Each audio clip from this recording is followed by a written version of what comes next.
પોલીસે જફર મિયાની ચરબી કેમ ઉતારી કાઢી?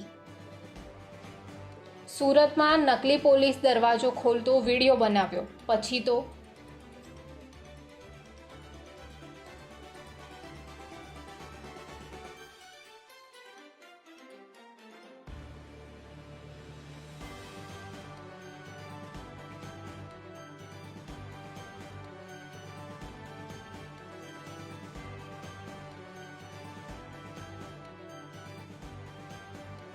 શું આજ પછી જફર મિયા આવા નકલી સ્ટન્ટ કરશે કે ખો ભૂલી ગયા? પોલીસે જફર મિયાની ચરબી કેમ ઉતારી કાઢી?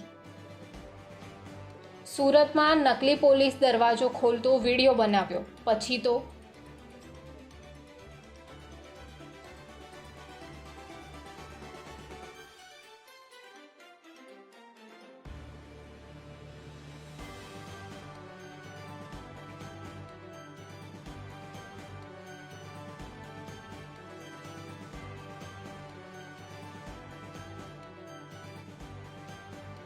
શું આજ પછી જફર મિયા આવા નકલી સ્ટન્ટ કરશે કે ખો ભૂલી ગયા?